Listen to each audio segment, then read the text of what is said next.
did it just seem like Atlanta had more energy from the start tonight? Yeah, I think that's a fair assessment. Obviously, tonight's loss, I'm not going to use the word embarrassing because that'd be disrespectful to Atlanta. You got to give them credit. They came in here and beat us. But for us to come out with the lack of energy, lack of a sense of urgency, was really disappointing. And at the end of the day, Allie, I put this loss on me. Obviously, I'm not doing my job to get this team ready to play. Whether it's the Philadelphia game without Joel Embiid, whether it's at Sacramento or tonight, we come out thinking we can just show up. And in this league, when you think you can just show up and win a game, you get your ass kicked. And that's exactly what happened tonight. So, tough loss. Obviously, we have to bounce back. And we're going to stop using the word playoffs for a while. We're not a playoff team. The team that you've seen as of late, playoffs should not be in our vocabulary.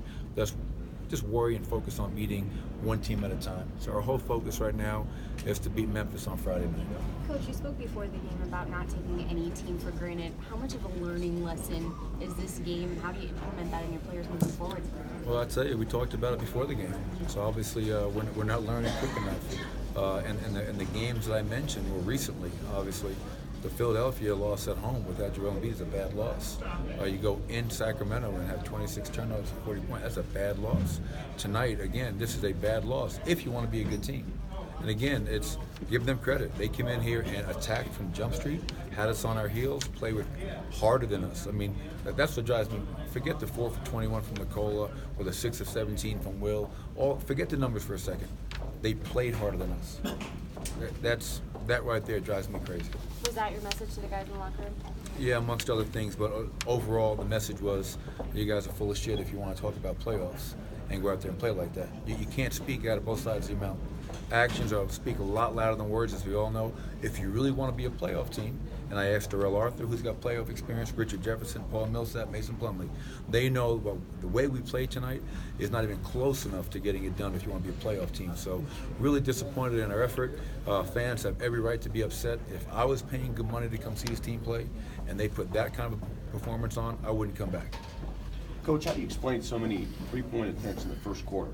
3 of 15 in the first, just shooting jumpers, settling for jumpers early. Yeah, obviously, a lot of those were open, obviously, but I think you have to read the game and adjust. When the jump shot is not falling, instead of just continuing to take jump shots, let's step in, let's take a mid-range shot, let's get to the basket, and let's try to get to the foul line. And to your point, Vic, I think there was, for a while, it was just we were taking three-pointer after three-pointer after three-pointer and getting nothing out of it. So obviously at some point you have to adjust.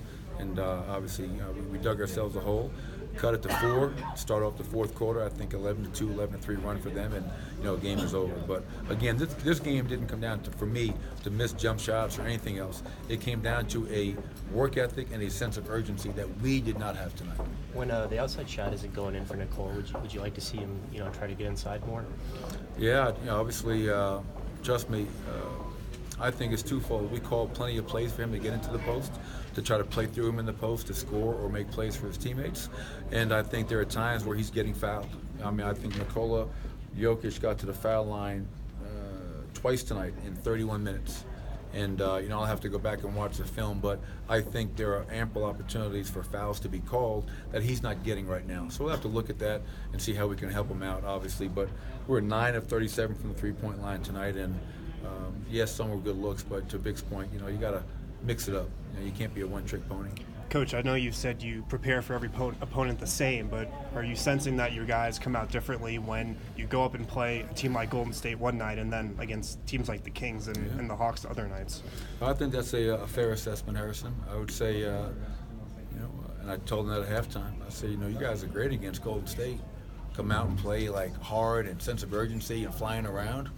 And then if we think we can just show up against a team like Atlanta because they're 3-19 on the road, well, guess what? They're 4-19 now, and that's another tough loss for us at home. And going into the month, I was concerned with this. Everybody felt, well, we got 10 home games, 5 road, we'll be okay. Just because you have home games doesn't mean that you're just going to be okay. You have to still come to work with the right mindset and the right approach, and we haven't had that. We didn't have it against Utah and Phoenix in the first half. We had great third quarters. We used one quarter to win those games, and so right now, we're in a bad place.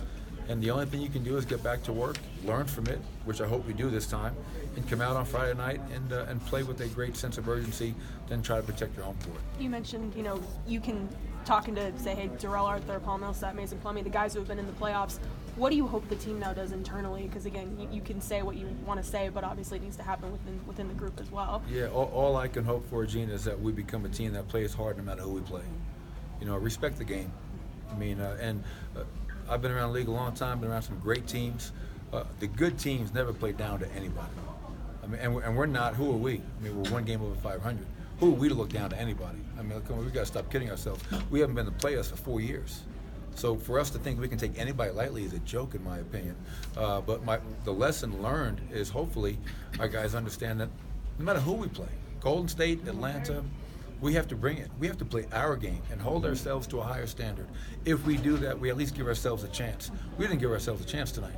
We didn't give ourselves a chance in Sacramento, and that's really inexcusable, and it starts with me. Coach, is that mindset, not knowing who you are, is that youth? And how can you get some of the older players to tell them how to act, how to do it? Yeah, I mean, I think the convenient excuse, would be youth and the amount of young guys that we're playing who have not been in the playoffs, who don't know what it takes to be a deep playoff team. So that's where you hope guys like the guys that I pointed out to our team in the locker room, the Masons, the Darrells, the Richards, the Pauls, who have long, lengthy playoff history. Hopefully those guys can speak to our guys and let them understand what it takes. Because yes, we're a young team, but come on, man, we have a job to do, and you can't control making or missing shots. But what you can control is showing up and playing hard and giving all you have. To do anything less than that is really inexcusable, in my opinion. Last one. Appreciate it, everybody. Appreciate it.